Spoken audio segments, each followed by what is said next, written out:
여러분 삶 속에 있는 큰 산은 무엇입니까?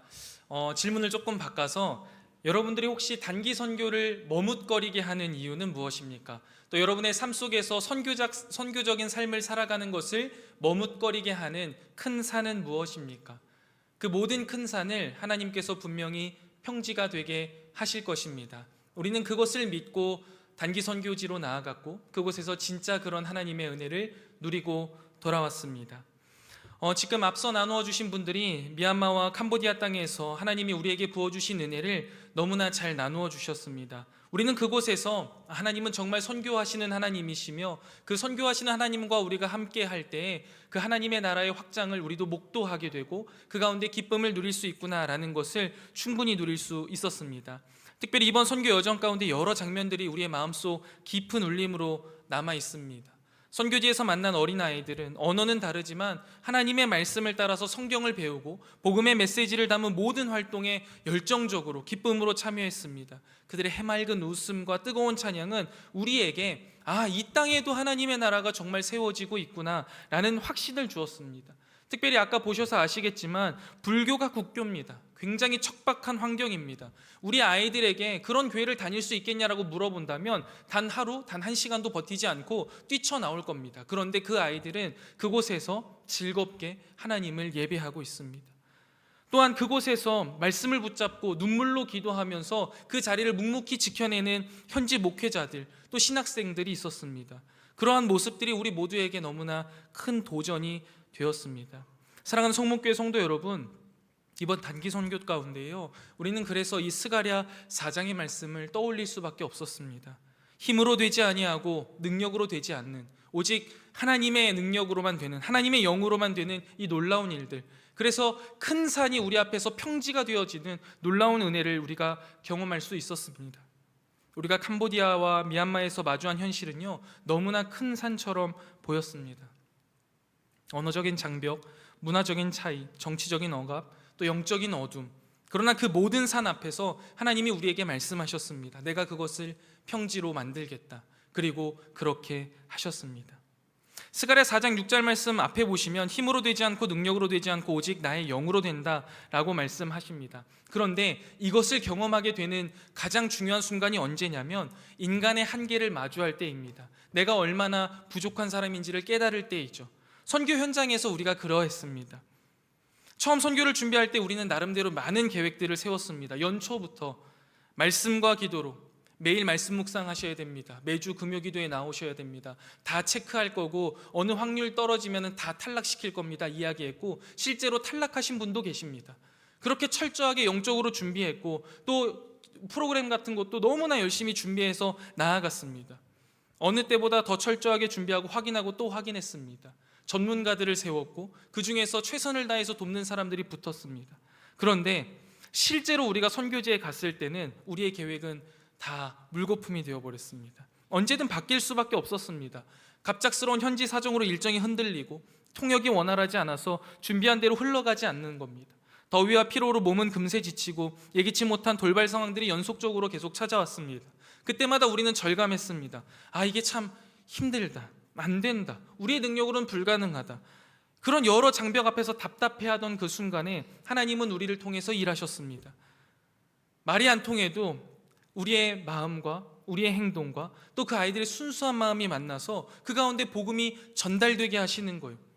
말로 하지 않아도 전달되는 하나님의 사랑이 우리 가운데 충만히 흐르고 있음을 경험하게 되는 거죠. 준비한 프로그램이 무너졌을 때 즉흥적인 것들을 하게 하십니다. 그리고 그 가운데 더 큰 기쁨을 주시는 거죠. 이렇듯 우리의 부족함 속에서 하나님은 전혀 다른 길로 역사하시면서 오직 하나님의 능력으로 되는구나 라는 것을 경험하게 하셨습니다. 바울은 고린도전서 2장 4절에서 이렇게 고백합니다. 내 말과 내 전도함이 지혜 있는 말로 하지 아니하고 다만 성령의 나타남과 능력으로 하여 라고 말합니다. 만약 우리가 우리의 능력만을 의지한다면요, 선교 사역은 그냥 겉으로는 선교 사역일 수 있겠지만 단순한 자원봉사 정도로 전락할 것입니다. 그리고 내가 준비한 것을 그저 해내는 것에 불과하는 거죠. 그러나 우리가 성령의 능력을 의지할 때 같은 행위일지라도 하나님의 나라를 세우는 도구로 쓰임받는다는 것을 경험하게 되었습니다. 그래서 하나님은 이번 선교를 통해 우리 팀에게 여러 차례 우리의 한계를 체험하게 하신 것 같습니다. 어린아이들과 함께한 사역에서 준비한 활동이 계속해서 바뀌고 우리는 당황하고, 그러나 그 순간에도 일하시면서 하나님은 우리의 그 선교 가운데 오히려 우리에게 더 큰 은혜를 부어주셨던 거죠. 실수로 간식을 놓고 왔는데 다음 선교지에서 그 놓고 온 분량만큼이 또 필요하고, 남는 시간에 땀을 뻘뻘 흘리면서 여러 번 반복해야 되는 태권 체조에 아이들은 까르르 까르르 웃어대고, 복음이라는 게 결국 기쁨이 우리 가운데 있는 것이고 하나님께서 우리를 통해 일하시는 것임을 다시 한번 경험하게 하는 놀라운 일들을 끊임없이 경험하게 하는 것이죠. 사랑하는 성문교회 성도 여러분, 하나님은 종종 우리의 한계를 이렇게 드러내십니다. 그것은요, 우리를 부끄럽게 하기 위함이 결코 아닙니다. 오히려 우리의 시선을 하나님께로 돌리게 하기 위함이죠. 우리가 교만해서 스스로 할 수 있다고 생각할 때 하나님은 우리의 무능을 드러내시면서 너희가 아니라 내가 한다라고 말씀하시는 거죠. 개혁주의 신앙은 바로 이 지점을 강조하고 있습니다. 우리는 철저히 무능력하지만 하나님은 전능하시다. 이것이 복음의 핵심이고 선교의 핵심입니다.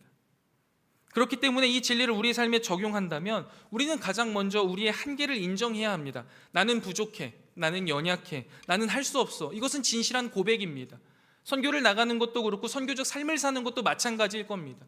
여러분, 선교사로 나가셔야 됩니다, 선교적 삶을 살아야 됩니다 하면 우리는 대부분 저는 그렇게 할 수 없는 사람입니다 라는 것을 고백하죠. 맞습니다. 그게 너무나 당연한 사실이고 이 고백이 있어야 합니다. 그러나 이 고백 가운데 머물면 안 돼요. 그럼에도 불구하고 나는 할 수 없지만 하나님은 하십니다 라는 고백을 가지고 나아가야만 하는 것이죠. 그렇기 때문에 우리의 모든 선교의 사역의 시작은, 우리의 선교적 삶의 시작은 뭘로 시작해야 할까요? 그래서 기도로 시작해야 하는 겁니다. 준비보다 먼저, 전략보다 먼저 기도로 성령의 능력을 의지하면서 나아가야 합니다. 기도하지 않는 사역, 기도하지 않는 선교, 기도하지 않는 선교적 삶은요 결코 성공할 수 없다라는 거죠. 이렇게 살아간다면 결론적으로는 우리는 어떻게 되냐? 어떤 열매를 보더라도 그 영광은 전적으로 하나님의 것임을 고백할 수밖에 없는 거예요. 우리 단기팀이요, 제가 이건 이렇게 준비하세요, 이런 주제로 이야기해 주세요라고 말한 적이 없습니다. 그런데 모든 주제는 결국 뭐예요? 다 하나님의 은혜였습니다라는 고백이잖아요. 이것이 우리의 입에서 터져 나올 수밖에 없게 된다라는 것이죠. 어떨 때요? 우리의 한계를 인정하고 그럼에도 불구하고 하나님의 능력을 의지하여서 나아갈 때, 기도하며 나아갈 때, 그 가운데에서 우리는 우리의 모든 삶, 우리의 모든 여정, 우리의 선교와 우리의 선교적 삶을 이끄시는 하나님의 은혜를 고백할 수밖에 없는 겁니다. 사랑하는 성문교회 성도 여러분, 우리의 힘과 능력은 매우 제한적이고 우리는 당연히 무능합니다. 그러나 하나님은, 성령님은 무한하고 전능하십니다. 선교 사역의 출발점은 언제나 나의 힘과 능력으로 안 된다라는 고백입니다. 그러나 그 자리에서 하나님은 일하시고 성령은 역사하시고 큰 산과 같은 장애물도 평지로 만드시는 놀라운 은혜를 우리에게 주실 겁니다. 그러니 믿음으로 나아가시면 됩니다. 그리고 여러분, 4장 7절 말씀 보시면 우리 한번 같이 읽어볼까요? 4장 7절 말씀 우리 다시 한번 읽어보겠습니다. 시작. 큰 산아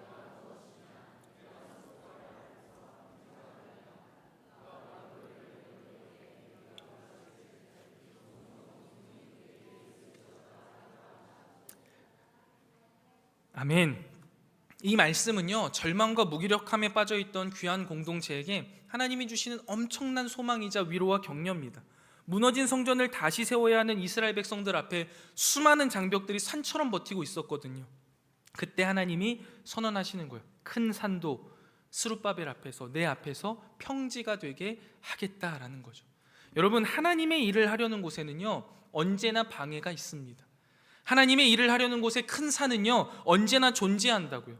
스룹바벨 앞에는 정치적인 압력, 경제적인 곤국, 백성들의 낙심이 있었습니다.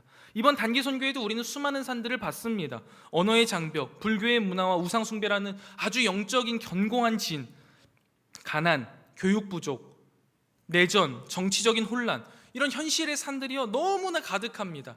가능이나 할까? 거기서 뭘 할 수 있을까? 가도 되는 걸까? 이런 생각까지 했다고요. 그런데요 여러분, 우리가 겉으로 보면 결코 넘을 수 없는 이런 거대한 산들 가운데 하나님은 분명히 무엇을 말씀하시는 거예요? 큰 산아 내가 무엇이냐?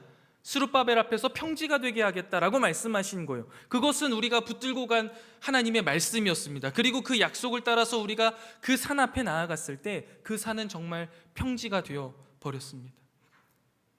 성령께서 역사하실 때 불가능은요 가능으로 바뀝니다. 요단강이 갈라지고 여리고성이 무너지고 돌무덤에서 예수께서 부활하신 것을 우리는 선교지에서 경험했다는 것이죠. 여러분, 캄보디아와 미얀마 땅에는요, 견고한 불교 문화가 여전히 굳게 서 있습니다. 우리는 성령께서 역사하시면 그 영적인 진도 분명히 무너질 것을 믿습니다. 지금은 겨자씨 같은 아주 작은 모습이지만 그 씨앗이 자라나서 캄보디아 땅과 미얀마 땅 전체를 흔드는 거대한 숲이 될 것을 우리는 믿고 그 나라를 위해 기도할 것입니다. 그게 우리가 본 하나님의 나라와 비전입니다. 선교 팀원들의 보고 속에도요, 큰 산이 평지가 되는 경험이 가득 담겨 있습니다. 아이들이 말씀을 따라 읽고 찬양하면서 순수한 눈빛으로 복음을 받아들이는 모습.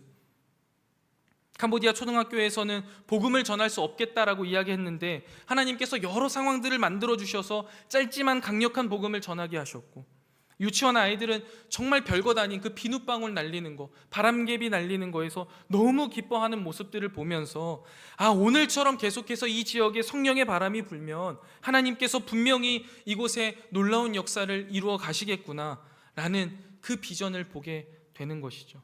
그런데 여러분, 이 놀라운 일들을 어떻게 완성하신다고요? 하나님께서 은혜로 완성하십니다. 7절 하반절에 보시면 이런 말이 나옵니다. 그가 머릿돌을 내놓을 때 무리가 외치기를 은총이 그에게 있을지어다 라고 말합니다. 여러분, 머릿돌은 무엇입니까? 건축이 다 맞춰지는 것을 장식할 때 이제 쓰는 게 머릿돌입니다. 스룹바벨이 분명히 성전을 완성할 것이라고 약속해 주시는 거예요. 그리고 그 약속 끝에 이스라엘 백성들이 찬양하는 건 뭐냐면, 야, 스룹바벨 진짜 대단하다, 어떻게 이렇게 할 수 있었니가 아니라 은총이 오직 여호와께 있다라는 거예요. 여러분, 우리의 선교도 마찬가지였습니다. 우리는 단지 씨앗을 심는 자들이었죠. 열매를 맺게 하시는 분은 하나님이십니다. 그래서 선교의 사역의 시작도 과정도 완성도 모두 다 하나님의 은혜였다고 우리는 고백하는 것이죠.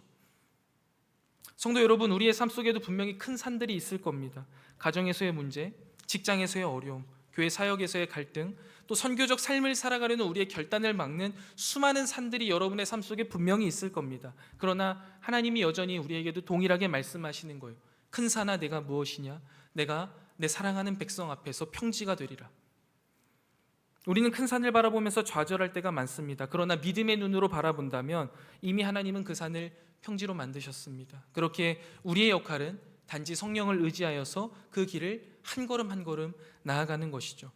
사랑하는 성문교회 성도 여러분, 하나님의 일을 향해 갈 때 우리의 앞을 가로막는 큰 산을 두려워하지 마시기 바랍니다. 산은 항상 존재하는 겁니다.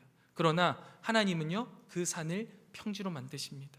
성령의 능력을 신뢰하세요. 인간의 전략보다 더 중요한 것은요, 성령의 권능입니다. 그리고 모든 결과를요, 은혜로 올려드리세요.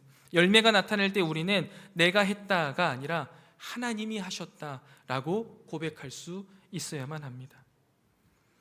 말씀을 정리해 보겠습니다. 사랑하는 성문교회 성도 여러분, 오늘 우리는 스가랴 4장 6절부터 7절까지의 말씀을 붙들고요, 이번 캄보디아, 미얀마 단기 선교를 통해 다시 한번 선교의 본질이 무엇인지를 확인했습니다.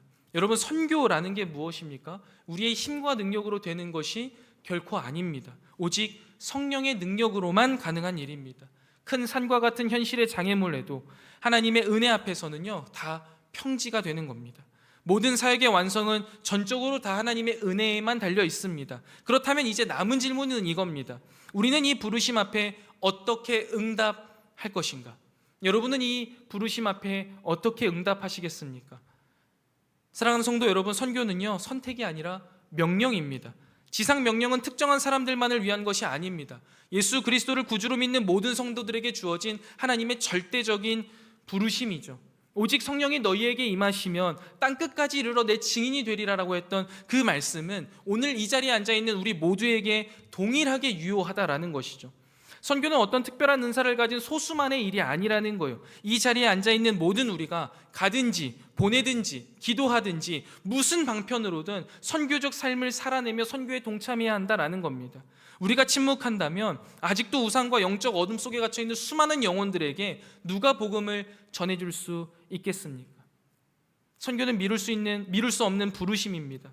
언젠가 상황이 좋아지면, 조금 더 형편이 나아지면 이라고 말하는 동안 영혼들은 복음을 듣지 못한 채 무너져 갑니다. 그래서 바로 지금이 선교의 때입니다.